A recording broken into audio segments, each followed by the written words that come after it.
चलिए जी। आज मैराथन बैठक चली है होम डिपार्टमेंट की, क्या कुछ विषय रहेगी? आज अपराध एवं कानून व्यवस्था के बारे में हमारे प्रदेश स्तरीय समीक्षा बैठक हुई है और सभी पुलिस अधीक्षकों और अन्य वरिष्ठ पुलिस के अधिकारियों को अपराध तथा अपराधियों को विरुद्ध कड़ी कार्रवाई करने के आदेश वो दिए गए हैं। मैंने यह भी कहा है कि किसी भी निर्दोष व्यक्ति के साथ नाइंसाफी नहीं होनी चाहिए, जिससे कि राज्य में पूरी तरह से अमन चैन कायम रहे। मैंने यह भी संदेश दिया है कि अच्छा काम करने वाले अधिकारियों को प्रोत्साहित किया जाएगा और काम में कोताही बरतने वाले के खिलाफ भी सख्त कार्रवाई होगी। अपराध की समीक्षा में यह भी पाया गया कि हरियाणा में अपराध दर में उल्लेखनीय कमी हुई है। पिछले अगर हम रिकॉर्ड देखें तो इस वर्ष अपराध में कमी आई है, जो संतोष का विषय है। महिलाओं के विरुद्ध अपराध में गत वर्ष राज्य में कमी दर्ज हुई है। इसके अलावा नशे के विरुद्ध एवं साइबर क्राइम के क्षेत्र में भी अच्छा काम हुआ है। अब तक 3,350 गांव, 876 वार्डों को नशा मुक्त करने का अभियान पुलिस द्वारा चलाया गया था, उसको घोषित किया है।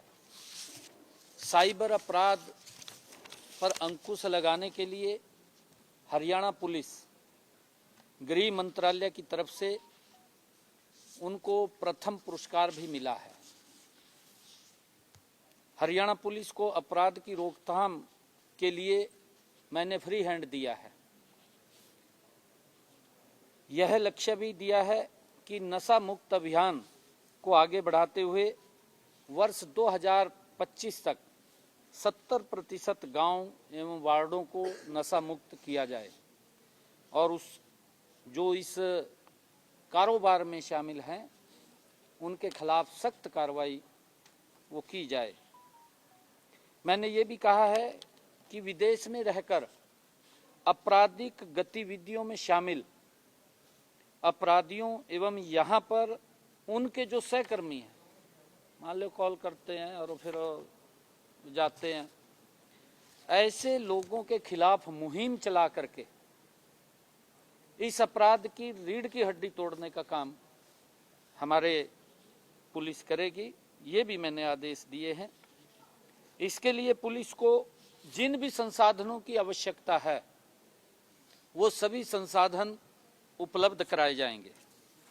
इसी क्रम में जो बहादुर सैनिक हैं जिन्होंने अपराध को रोकने के लिए अच्छा काम किया है, ऐसे पुलिस कर्मियों को प्रोत्साहित करने के लिए ORP पॉलिसी वो शीघ्र लाई जाएगी, ताकि उनको जिन्होंने जान जोखिम में डाल करके अपराध को रोका है उनको प्रोत्साहित करेंगे। और इसके साथ ये भी है कि अगर कोई अपराधी रोकने में नाकाम रहा है उसके लिए भी अलग से वो सख्ताई से उसके खिलाफ भी कार्रवाई होगी, चाहे उसकी डिमोशन करें या कुछ और हो, वो पॉलिसी के अंदर सारा आएगा। ये भी हमने कहा है। हरियाणा में डायल 112 सेवा को और सक्षम बनाने के लिए रिस्पांस टाइम कम करने के लिए उचित कदम उठाए जाएंगे, ताकि अभी लगभग 6.5 मिनट के अंदर पहुंचती है और गति से इसके अंदर चाहे हम अलग से उसमें और नई गाड़ियां शामिल करें, इस समय को भी और कम किया जाएगा, ताकि अपराधी अपराध करके बचे ना, उसके खिलाफ सख्त कार्रवाई हो। मैंने ये भी कहा है कि अवैध इमिग्रेशन को काबू करने के लिए सरकार ने यह निर्णय लिया है कि इसकी रोकथाम हेतु एक नया कानून लाया जाएगा, जिसको आने वाले इस बजट सत्र के अंदर वो पेश किया जाएगा। जिला नूह में कानून एवं व्यवस्था को चुस्त दुरुस्त करने के लिए हरियाणा पुलिस की एक बटालियन वहां स्थापित की जाएगी। इसके लिए जमीन आवंटन हेतु जिला उपायुक्त एवं जिला अध्यक्ष नूह को जल्द से जल्द जमीन की पहचान करके सरकार के ध्यान में लाने का कहा गया है। हमने चुनाव घोषणा पत्र में, अपने संकल्प पत्र में पुलिस को आधुनिक बनाने के लिए 300 करोड़ रुपए की योजनाएं लागू करने का वायदा किया था। इसके लिए पुलिस विभाग को आज आदेश दिए गए हैं कि इसका विस्तृत प्रस्ताव जल्द से जल्द सरकार को भिजवाने को सुनिश्चित करें। हमने अपराध की रोकथाम हेतु सीसीटीवी कैमरे से मुख्य सचिव की अध्यक्षता में गठित कमेटी को अधिक से अधिक स्थानों को कवर करने के भी आदेश दिए हैं, वो भी कहा है। और हरियाणा में क्योंकि क्राइम और कम हो, जिस गति से कम हुआ है इसके अंदर और कमी आए, जो आपराधिक प्रवृत्ति के लोग हैं उनके खिलाफ सख्त कार्रवाई करते हुए उसके ऊपर नकेल कसी जाए। आज इन विषयों के ऊपर बातचीत हुई। जिस तरीके से जो डिजिटल अरेस्ट के मामले सामने आ रहे हैं उसको लेकर भी कोई कदम उठाया जाएगा, क्योंकि साइबर क्राइम आजकल जो है वो लगातार काफी बढ़ते जा रहे हैं सर मामले साइबर क्राइम। साइबर क्राइम के अंदर भी हमने जो प्रेजेंटेशन के अंदर आया है उसके अंदर भी देश में सबसे ज्यादा जो साइबर क्राइम को पकड़ने का, जो जिसने साइबर क्राइम किया है वो केसेस हमारे हरियाणा के अंदर हैं और उसको और गति दी जाएगी। जैसा मैंने कहा है कि हमने पुलिस को इंफ्रास्ट्रक्चर को बढ़ाने के लिए कोई और आवश्यकता है उसके लिए 300 करोड़ रुपए का बजट का बात हमने अपने मैनिफेस्टो के अंदर की थी, ताकि साइबर क्राइम की रोकथाम के लिए भी अपराधी के ऊपर तत्परता से कार्रवाई हो, उसके लिए हमने सारा घुसपैठियों को लेकर के कई सूचनाएं मिली। दिल्ली पुलिस ने एक बड़े नेटवर्क को भी पकड़ा, बांग्लादेशी घुसपैठियों को लेकर के, रोहिंग्या को लेकर के।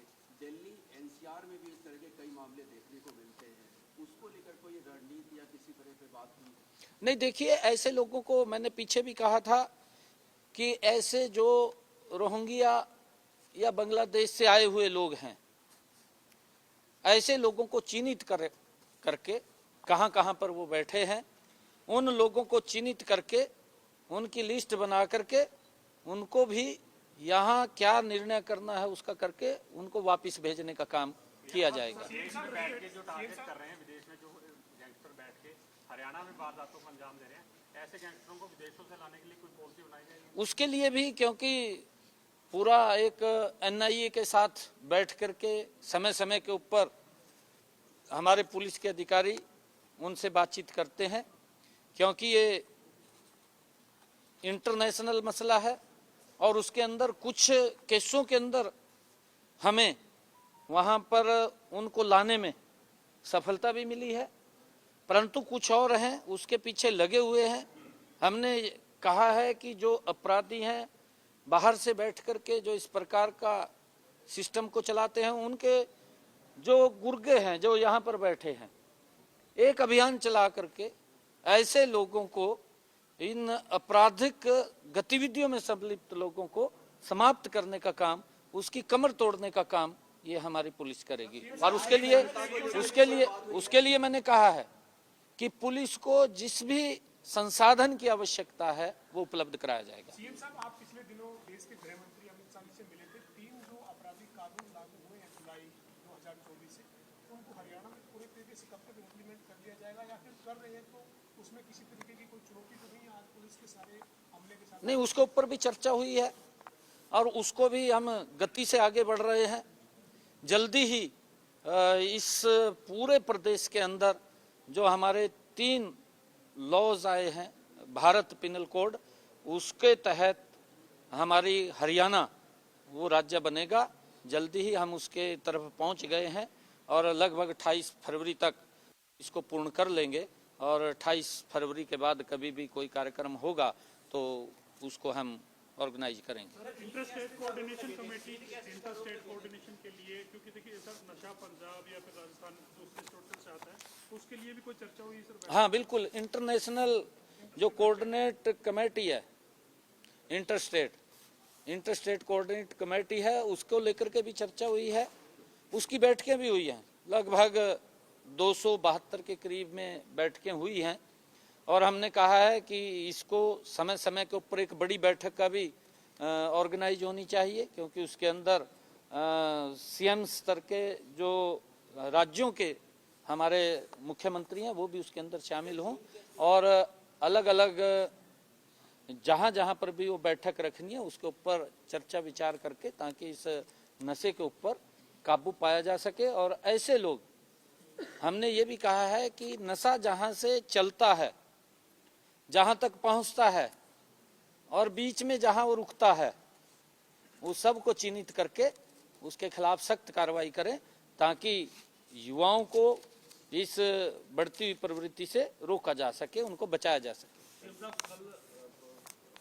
केजरीवाल दिल्ली में जाट आरक्षण की बात कर रहे थे, आज उन पर पूर्वांचलियों का अपमान करने को लेकर के आरोप लगाए। किस तरीके से देख रहे हैं केजरीवाल के इन बयानों को चुनावी माहौल में? देखिए, क्योंकि केजरीवाल साहब ने झूठ की दुकान खोल रखी है और वो झूठ बोलता है, अपना उल्लू सीधा करता है। जो व्यक्ति ने ये संकल्प लिया था कि मैं प्रदेश के, दिल्ली के प्रदेश के लोगों की सेवा करूंगा, वो प्रदेश के लोग तो छूट गए, अपनी सेवा कर ली। आपके सामने है, दिल्ली के लोगों को भी मालूम है कि अपने उसमें लगा हुआ है और अब उसको लगने लगा है कि अब दिल्ली के लोग मुझे घास नहीं डालेंगे। अब वो कभी कांग्रेस की तरफ देखता है जिसको गालियां देता था, उसकी तरफ देख रहा है कि मैं शायद उसके साथ मिलकर के कहीं ना कहीं दोबारा फिर सत्ता के अंदर आ जाऊं। परंतु जिस प्रकार का उनका शासनकाल रहा है, जो उन्होंने वायदे किए थे, एक भी वादे के ऊपर वो पूरा नहीं उतरा और उल्टा लोगों को प्रताड़ित किया।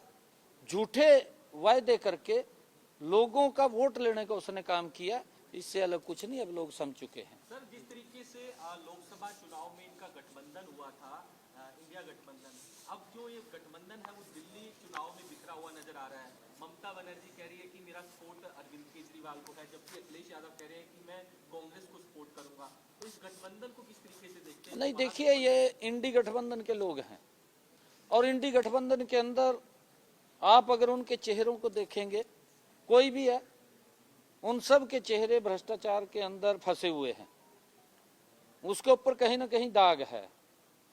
फिर इनको शर्म तो इस बात की आती नहीं किसके साथ समझौता करना है, किसके नहीं करना, क्योंकि इन्हीं के ही इंडी गठबंधन के लोग जब सारे एक ही परिवार के लोग हैं, एक ही थैली के चट्टे बट्टे हैं, फिर शर्म किससे है? चाहे वो ममता से समझौता करे, चाहे वो कांग्रेस से समझौता करे, चाहे वो अखिलेश यादव से कर ले, किसी से भी कर ले, उसमें कोई शर्म की बात नहीं है। ये इनका, क्योंकि ये अपने आप को बचाने के लिए समझौते कर रहे हैं। बहुत बहुत धन्यवाद। और मेरा आग्रह आप लोगों से ये है, सभी, क्योंकि मीडिया आज इस बहुत ही महत्वपूर्ण मुद्दे के ऊपर आज चर्चा हुई थी, आपराधिक गतिविधियों को लेकर के, मीडिया कर्मियों से ये आग्रह है कि जो इस प्रकार के लोग हैं उनकी कभी भी फोटो मत दिखाइए। उससे आपको भी बचना चाहिए, ऐसे लोगों की फोटो मत दिखाइए, क्योंकि आजकल सोशल मीडिया के ऊपर हमारे नए नए युवा हैं, वो प्रभावित होते हैं, वो भी, क्योंकि रास्ता दिखता है उनको। हमने उन युवाओं को बचाना है। सर, एसओपी जारी होने की बात हो रही थी कि हरियाणा कौशल वाले बार-बार आपसे मांग कर रहे हैं कि जो ये बाद में बात कर लेंगे आपसे, बाद में बात।